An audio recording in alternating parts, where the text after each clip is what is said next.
So ಆನೆಗೋಸ್ಕರನೇ ಮೀಸಲಿಟ್ಟಿದ್ರೆ ಅದಕ್ಕೆ ಆನೆ ಒಂದು ಚಿಕ್ಕ ಮರಿ ಇದೆ, ಇಡೀ ಆನೆ ಕುಟುಂಬನೇ ಇದೆ. ಇದೆ. ಅದಾದ ನಂತರ ಒಂದು ಹೆಣ್ಣಾನೆ ಇದೆ, ಸಲಗಾನು ಇದೆ. ಇದು ಭೀಮ. ಭೀಮ ಅಭಿಮಾನಿ, ಭೀಮನ ಅಭಿಮಾನಿ. ಫಸ್ಟ್ ವರ್ಲ್ಡ್ ವಾರ್ ಟೈಮಲ್ಲಿ ಇದು ಕೈಸರ್ ಅಂತ ಒಂದು ಅಮೆರಿಕನ್ ಜೀಪ್. ಇದು ಸ್ಕ್ರಾಚ್ ಬೇಡ, ಏನು ಸ್ಕ್ರಾಚ್ ಆಗುದಿಲ್ಲ. ಅಂದ್ರೆ ಫಾರೆಸ್ಟ್ ಒಳಗೆ ಹೋಗುತ್ತೆ. ಈ ಟೈರ್ಗಳೆಲ್ಲ ಬಕ್ ಶಾಟ್ ಅಂತ, ಇವೆಲ್ಲ ಎಂಟಿ ಟೈರ್ಗಳು. ಎಂಟಿ ಅಂದ್ರೆ ಮಟ್ಟೆರೆನ್ ಅಂತ. ಯಾವ ರೀತಿ ಗುರುತು ಸರ್? ಅಲ್ಲಿ ಕಾಣ್ತಾ ಇದ್ ನೋಡಿ, ಅಲ್ಲೊಂದು, ಇಲ್ಲೊಂದು ಬಟ್ಟೆ, ಬಟ್ಟೆ, ಅಲ್ಲೊಂದು ಗುರುತು. ಮೂಲ ನಿವಾಸಿಗಳು ಇವರಿಗೆಲ್ಲ ಮನೆ ಜಮೀನು ಎಲ್ಲ ಉಂಟು. ಒಂದು ಈ ಬಾರಿ 1 ಕೋಟಿ ರೂಪಾಯಿದಷ್ಟು ಅಥವಾ ಈಗ ಅವ್ರವ್ರದ್ದು ಏನಂತ ಹೇಳಿದ್ರೆ ಸಪರೇಟ್ ಮಾಡ್ತಾ ಇದಾರೆ. 500 ಚೀಲ ಒಣಗಿದ್ ಸಿಕ್ಕಿದ್ರೆ ಈಗಿನ ರೇಟ್ ಅಲ್ಲಿ 50 ಲಕ್ಷನೇ ಆಯ್ತು.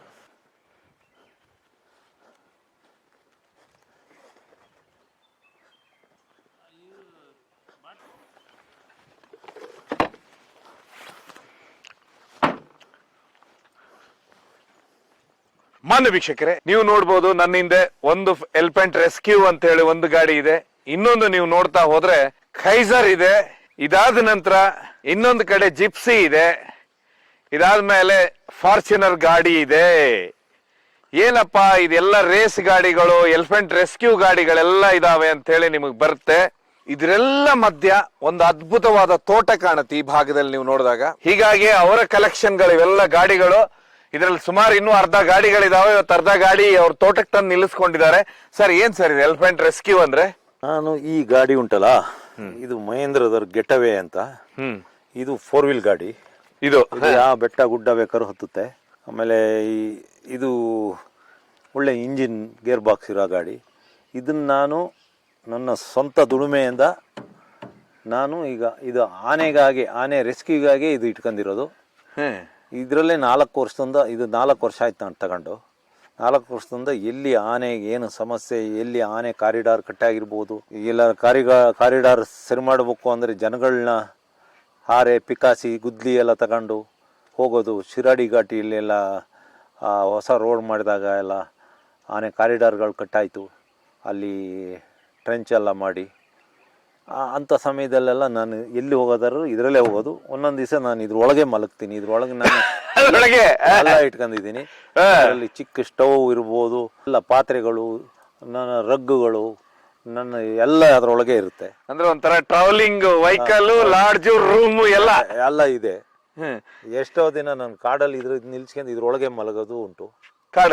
ಕಾಡಲ್ಲಿ ಎಲ್ಲಾದ್ರು. ಸೊ ಆನೆಗೋಸ್ಕರನೇ ಮೀಸಲಿಟ್ಟಿದ್ರೆ ಅದಕ್ಕೆ ಆನೆ ಒಂದು ಚಿಕ್ಕ ಮರಿ ಇದೆ, ಇಡೀ ಆನೆ ಕುಟುಂಬನೇ ಇದೆ. ಅದಾದ ನಂತರ ಒಂದು ಹೆಣ್ಣಾನೆ ಇದೆ, ಸಲಗಾನು ಇದೆ. ಇದು ಭೀಮ.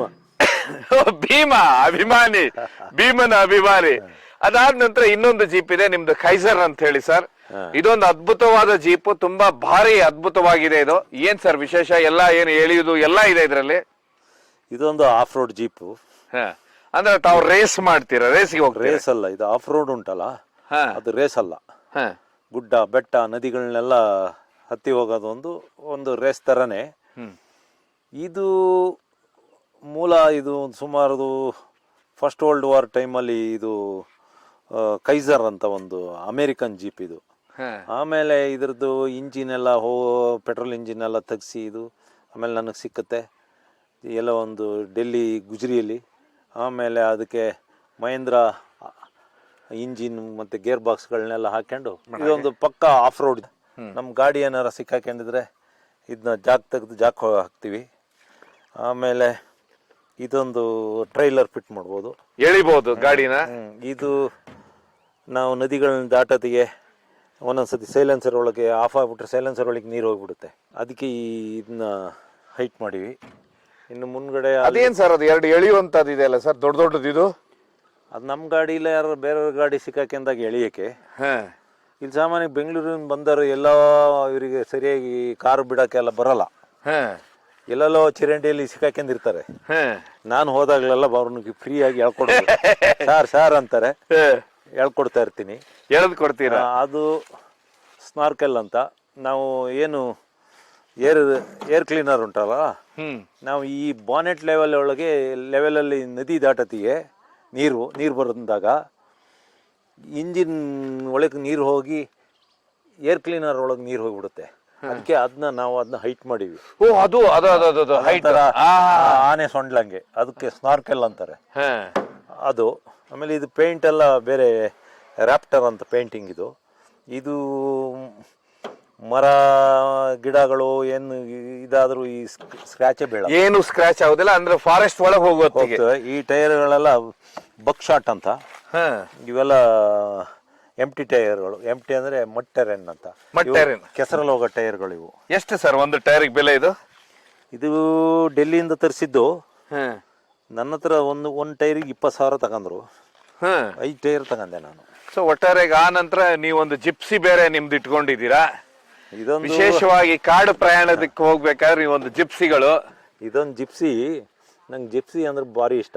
ನಾನು ಸುಮಾರು ಒಂದು 10 ವರ್ಷದಿಂದ ಒಂದು ಜಿಪ್ಸಿ ಇಟ್ಕೊಂಡಿದ್ದೆ, ಅದನ್ನ ಮಾರಿದೆ.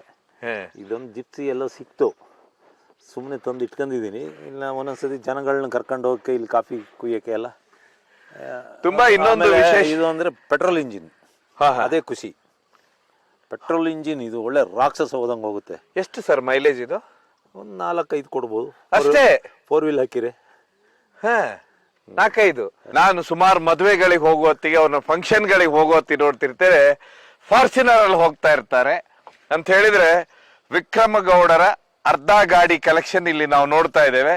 ಇದೆಲ್ಲದಕ್ಕಿಂತ ವಿಶೇಷವಾಗಿ ಇವತ್ತು ಅವ್ರ ಹೋಮ್ ಟೂರ್ ಅಲ್ಲಿ ನಾವು ಅವ್ರ ತೋಟಕ್ಕೆ ಟೂರ್ ಬೆಳೆಸುವ, ತೋಟ ಹೇಗಿದೆ ಅಂತ ಒಳಗೋಗಿ ನೋಡುವ. ಯಾಕಂತ ಹೇಳಿ ಸುಮಾರು 30 ಎಕರೆ ಜಾಗ ಇದು, ಪೂರ್ತಿ ದಂಡಕಾಯ ಅರಣ್ಯ ಇದೆ. ಇಲ್ಲಿ ಒಳ ಹೋಗ್ತಾ ನೋಡ್ತಾ ಅವ್ರ ಹತ್ರ ಮಾತಾಡ್ತಾ ಹೋಗ. ಬನ್ನಿ. ಬರೀ ನಿಮ್ಮ ಫಂಕ್ಷನ್ಗೆ ಅಷ್ಟೇನಾ?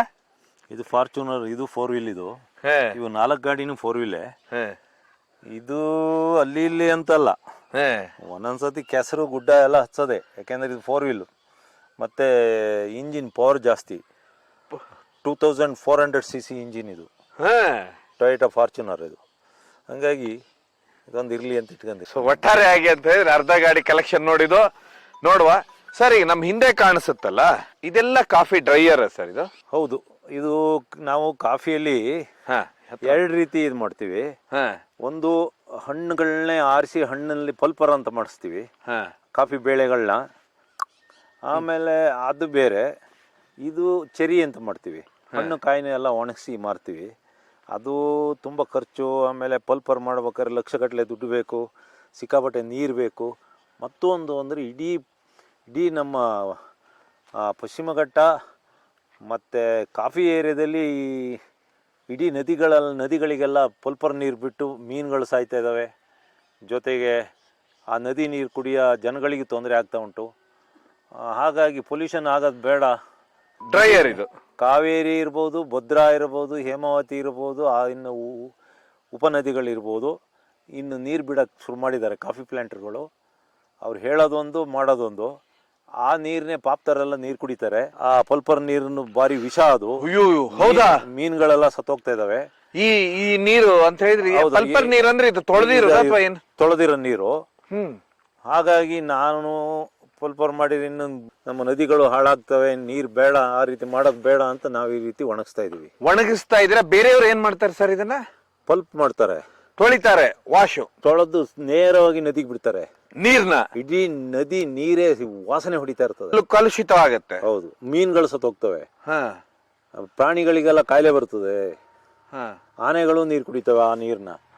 ಕಾಡು ಪ್ರಾಣಿಗಳು, ಸಾಕಿದ ಪ್ರಾಣಿ ಎಲ್ಲ ಕುಡಿತವೆ. ಈಗಾಗಲೇ ಬರ್ತಾ ಇರ್ಬೋದು. ಇದು ನೋಡಿ, ಇಲ್ಲೇ ಇರೋದು ನಮ್ಮ ಹೇಮಾವತಿ ನದಿಯ ಉಪನದಿ ಜಪಾವತಿ ಅಂತ. ಅದರಲ್ಲಿ ನೀರು ಬರಕ್ ಶುರು ಆಗಿದೆ ಈಗ. ಇದರದೇ ನೀರು ಇದು ಇವರು ಬಿಟ್ರ ಈ ವಿಷ ನೀರು. ಸರ್, ಈಗ ಒಂದು ಇಲ್ಲಿ ಬಂತು, ನಿಮ್ಮ ಇಲ್ಲಿ ನೋಡ್ಬೋದು ಕಾಫಿ ಅಲ್ಲಿಂದ ಬರ್ತಾ ಇದೆ ಈಗ ಅಂತ ಹೇಳಿದ್ರೆ. ಕಾಫಿ ರಿವರ್ಸಿಗೆ ಬಾಕು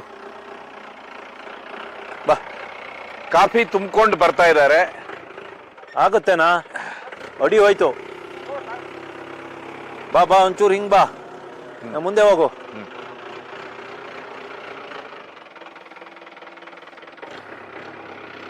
ಎಲ್ಲಿಗೆ ಬೇಕಾ? ಇಲ್ಲಿಗ?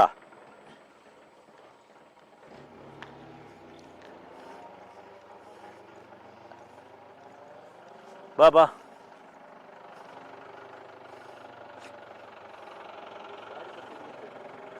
ಒಬ್ಬನೇ ಎಳಿತೀಯನಾ? ನಿಧಾನ ಹಾಕು, ಹೊಡೆದೋಗ್ತವೆ. ಕಾಫಿ ಕಟ್ಟಿಂಗ್ ಈಗ ಅಲ್ಲಿ ಮಾಡ್ತಾ ಇದ್ರು, ಹೌದು. ಅಲ್ಲಿಂತ್ರ ಈಗ ಇದೇನ್ ಸರ್ ಇದೆಲ್ಲ ತುಂಬಿಕೊಂಡು ಬಂದ್ರಿ ಗಾಡಿಯಲ್ಲಿ? ಈಗ ತೋಟದಲ್ಲೆಲ್ಲ ಕುಯ್ದಿರ್ತಾರಲ್ಲ, ಅದೆಲ್ಲ ಇಲ್ಲಿಗೆ ತರ್ತೀವಿ ನಾವು. ಇಲ್ಲಿಗೆ ತಂದ ಮೇಲೆ ನೋಡಿ, ಇದೆಲ್ಲ ಬಣ್ಣ ಬಣ್ಣದೆಲ್ಲ ಇದೆ ಉಂಟಲ್ಲ ಕಟ್ಟಿರೋದೆಲ್ಲ, ಅದು ಅದು ಒಬ್ಬೊಬ್ರದ್ದು ಬೇರೆ ಬೇರೆ ಅದೆಲ್ಲ ಗುರ್ತು. ಅಂದ್ರೆ ಈಗ ಅಲ್ಲಿ ಕಾಫಿ ಅಂದ್ರೆ ಈಗ ಬಿಡಿಸಿದ್ರ ಅವ್ರೊಂದು 20 ಜನ ಇದಾರಲ್ಲ, 20 ತರ ಗುರ್ತು ಮಾಡಿರ್ತಾರೆ. ಯಾವ ರೀತಿ ಗುರುತು ಸರ್? ಅಲ್ಲಿ ಕಾಣ್ತಾ ಇದ್ ನೋಡಿ, ಅಲ್ಲೊಂದು, ಇಲ್ಲೊಂದು ಬಟ್ಟೆ, ಓ ಬಟ್ಟೆ, ಅಲ್ಲೊಂದು ಗುರ್ತು, ಇದು ಒಂದು ಬಟ್ಟೆ. ಆಮೇಲೆ ಅವ್ರ ಚೀಲ ಅವರೇ ಅದನ್ನೆಲ್ಲ ತೆಗ್ದಿಟ್ಕೊಂತಾರೆ. ಆಮೇಲೆ ನಾವು ಆ ಭೂಷಲ್ ಅಂತ ಇದೆ, ಆ ಭೂಷಲ್ ತಬ ಆಮೇಲೆ ಅಳತೆ ಮಾಡೋದು ನೋಡ್ತಿರಲ್ಲ. ಹೌದೌದು, ಅದನ್ನೇ ಮಾಡು. ಆ ಭೂಷಲ್ 30 kg ಹಿಡಿಯುತ್ತೆ, ಅದರಲ್ಲಿ ಅಳತೆ ಮಾಡ್ತೀವಿ. ಆದರೆ kg ಲೆಕ್ಕನೂ ನಾವು ಕೊಡ್ತಾರೆ ನಮ್ಮಲ್ಲಿ, ಆದರೆ ನಾವು kg ಲೆಕ್ಕ ಕೊಡ್ತಾ ಇಲ್ಲ. ಅಂದರೆ ಭೂಷಲ್ ಇದರಲ್ಲೇ ಅವ್ರಿಗೆ ಇದು ಮಾಡ್ತಾ ಇರೋದು. ಸರ್ ಒಟ್ಟು ಎಷ್ಟು ಇರ್ಬೋದು ನಿಮ್ಮ ಪ್ರಕಾರ ಈಗ ತೂಕ ಕಾಫಿ? ಇದು ಎಷ್ಟು ಟನ್ ಇರ್ಬೋದು ಇದು? ಇದು ಅಲ್ಲಲ್ಲ, ಇದು ಒಟ್ಟು ಲೋಡ್ ಎಷ್ಟು ಚೀಲ ಇದಾವ? ಈಗ 65 ಚೀಲ ಅಂದರೆ ಒಂದೊಂದು 40 kg ಗ್ಯಾರಂಟಿ ಇದೆ ಸರ್. 40 ಅಲ್ಲ ಸರ್, 4 ಕ್ವಿಂಟಾಲ್ ಅಲ್ಲ, ಒಂದೊಂದು ಇದು 40 kg ಇದೆ. 40 kg 2400 kg ಇರ್ತದೆ. ಇದು 2400 kg ಇದೆ ಉಂಟು. ಒಂದು ದಿವಸಕ್ಕೆ ಎಷ್ಟು ಬರುತ್ತೆ ಸರ್? ಇಲ್ಲ ಇಲ್ಲ, ಇನ್ನು ಕುಯ್ತಾರೆ ಈಗ, ಇನ್ನು ಕುಯ್ದು ತರ್ತಾರೆ ಈಗ, ಬರ್ತಾ ಇದಾರೆ ಈಗ. ಆಮೇಲೆ ತೋಟದಿಂದ ಬರುವಂತವ್ರು ಇವರೆಲ್ಲ ಮೂಲ ನಿವಾಸಿಗಳು, ಇವರಿಗೆಲ್ಲ ಮನೆ ಜಮೀನು ಎಲ್ಲ ಉಂಟು. ನೋಡ್ಬೋದು ವಿಕ್ರಮ್ ಗೌಡ್ರ ತೋಟದಿಂದ ಅಂತ ಹೇಳಿದ್ರಿ. ಕೆಲಸ ಮುಗೀತೀಗ ತೋಟದಲ್ಲಿ ಎಲ್ಲಾ ಕಾಫಿಗಳು ಬಂದು ತುಂಬಾ ಅಂತ ಹೇಳಿದ್ರೆ ಸರ್, ಇದು ಒಂದು ದಿವಸಕ್ಕೆ ಸುಮಾರು 2-3 ಕ್ವಿಂಟಾಲ್ ವರೆಗೆ ಬರುತ್ತೆ ಸರ್. ಕ್ವಿಂಟಲ್ ಅಲ್ಲ, 100 kg ಅಂದ್ರೆ 1 ಕ್ವಿಂಟಲ್ ಆಯ್ತು. ಅಲ್ಲ, ಇವತ್ತು ಇವರೊಂದು 180-190 ಭೂಷಲ್ ಕುಯ್ತಾರೆ. 190 ಭೂಷಲ್ ಅಂದರೆ ಒಂದು ಭೂಷಲ್ 30 kg ಹಿಡಿದ್ರೆ 100ಕ್ಕೆ ಎಷ್ಟಾಯ್ತು? 4,000-4,500 kg ಕಾಫಿ ಕುಯ್ತಾರೆ ಇವತ್ತೊಂದು ದಿವಸದಲ್ಲಿ. ಸರ್ ಅದರ ಅರ್ಥ ಈಗ 1,000 kg ಅಂದ್ರೆ ಒಂದು 10 ಕ್ವಿಂಟಲ್ ಆಯ್ತಲ್ಲ? ಹೌದು, ಒಂದು 40 ಕ್ವಿಂಟಲ್ 40 ಕ್ವಿಂಟಲ್ ಕೊಯ್ದ್ರೆ ಒಂದು ತಿಂಗಳಿಗೆ ಕಾಫಿ ಸೀಸನ್ ಎಷ್ಟು ದಿವಸ ಇರುತ್ತೆ ನಿಮ್ದು ಕೊಯ್ಯುವುದು? ಒಂದು 2 ವಾರ. ಇದು 2ನೇ ವಾರ, ಮುಂದಿನ ವಾರ 1 ವಾರ ಆಗ್ಬೋದು. 15 ದಿವಸ. ಸರಿಸುಮಾರು 1 ಕೋಟಿ ರೂಪಾಯಿದಾಗುತ್ತೆ ಸರ್. ಕಾಫಿ ಈಲ್ಡಿಂಗ್ ಎಷ್ಟು ಬರ್ತದೆ ಅಂತ ಗೊತ್ತಾಗಲ್ಲ. ಈ ಸತಿ ಈ ಭಾಗದಲ್ಲಿ 200 ಇಂಚ್ ಮಳೆ ಆಗಿದೆ. ಮಳೆ ಜಾಸ್ತಿ ಆಯ್ತು. 80 ಇಂಚು 60-80 ಇಂಚ್ ಇದ್ರೆ ಕರೆಕ್ಟ್ ಇದಕ್ಕೆ ಕಾಫಿಗೆ. ಇದು ಸುಮಾರೆಲ್ಲ ಕಾಫಿ ಡ್ರಾಪ್ ಆಗಿರ್ತದೆ. ಎಷ್ಟು ಈಲ್ಡಿಂಗ್ ಬರ್ತದೆ ಅಂತ ಕುಯ್ದಾದ್ಮೇಲೆ ಗೊತ್ತು, ಈಗ ನಮ್ಗೆ ಗೊತ್ತಾಗಲ್ಲ. ನೋಡ್ಬೇಕು ಈ ಸತಿ ಕಾಫಿ ಏನಾಗಿದೆ. ಸುಮಾರೆಲ್ಲ ಹೆವಿ ರೈನ್ ಅಲ್ಲ. ಆ ಬೇಲೂರು ಸೈಡ್ ಉಂಟಲ್ಲ, ಅಲ್ಲಿ ಮಳೆ ಕಡಿಮೆ. ಈಗ ಆನೆಗಳಿದಾವಲ್ಲ ಆ ಏರಿಯಾ, ಅಲ್ಲಿ ಕಾಫಿ ಜಾಸ್ತಿ.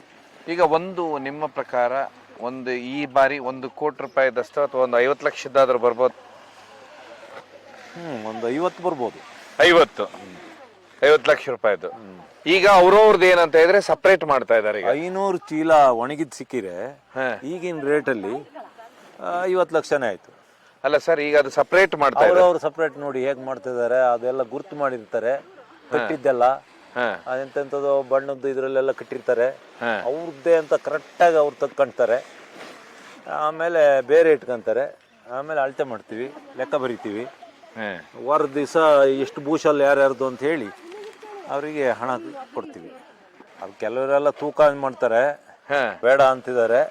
ಅವ್ರು ಹೇಗೆ ಹೇಳ್ತಾರೆ ಹಾಗೆ. ಯಾಕೆಂದ್ರೆ ಈ ವಿಚಾರದಲ್ಲಿ ಅವ್ರು ಹೇಳ್ದಂಗೆ ನಾವು ಕೇಳೋದು. ವಿಕ್ರಮ್ ಗೌಡರ ತೋಟದಿಂದ ಬಂದಿರುವಂತ ಕಾಫಿ ಹಿಂದೆ ನೋಡ್ಬೋದು. ಈಗ ಕಾಫಿಯನ್ನ ಯಾವ ರೀತಿ ಹೇಳಿದ್ರೆ ಏನಲ್ಲಿ ಕಟ್ ಮಾಡಿರ್ತಾರೆ, ಅವರೆಲ್ಲ ಯಾವ ರೀತಿ ಅದನ್ನ ಕಟ್ ಮಾಡಿ ಭೂಷಲ್ ಅಂತಾರೆ, ಯಾವ ರೀತಿ ಅಳತೆ ಮಾಡ್ತಾರೆ, ಅವರ ಇವತ್ತು ಎಷ್ಟು ದುಡಿತಾರಂತ ಇವತ್ತು ನೋಡ್ತಾ ಹೋಗುವ. ಅಂತ ಹೇಳಿದ್ರೆ ಒಬ್ಬೊಬ್ರು 1,000-2,000ದವರೆಗೆ ಇವತ್ತು ದುಡಿತಾ ಇರ್ತಾರೆ. ಅದು ಯಾವ ರೀತಿ ಅಂತ ಹೇಳಿ ನೋಡುವ. ಈಗ ಕಾಫಿನ ಈಗ ಅವ್ರವ್ರದ್ದು ಅವ್ರು ಸಪರೇಟ್ ಮಾಡ್ತಾ ಇದಾರೆ. ಈಗ ಅವರೊಂದು ಗುರ್ತು ಹಾಕಿರ್ತಾರೆ, ತಾವ್ ಯಾವ್ದು ಕಟ್ ಮಾಡಿದ್ದು ಅದಕ್ಕೊಂದು ಮೇಲೆ ಗುರ್ತು, ಚೀಲಕ್ಕೆ ಗುರ್ತು ಹಾಕಿರ್ತಾರೆ, ಸಪರೇಟ್ ಮಾಡ್ತಾ ಇದಾರೆ. ಸುಮಾರು ಒಂದು 3,000 kg ಕಾಫಿ ಇವತ್ತಿಂದ ಬಂತು. ಇವತ್ತಿನ ಬೆಳೆ ಈಗ ಬಂದಿರೋದು ಈಗ ತೋಟದಿಂದ. ಇನ್ನು ನಾಳೆ ಬೇರೆ, ನಾಳೆ ಇನ್ನೊಂದ್ ಸ್ವಲ್ಪ ಬರುತ್ತೆ. ಇನ್ನೊಂದು 2 ಟ್ರಿಪ್ ಬರುತ್ತೆ. ಇನ್ನೂ 2 ಟ್ರಿಪ್ ಬರುತ್ತಂತೆ. ಹೀಗಾಗಿ ಬೆಳೆದು ನೋಡುವ.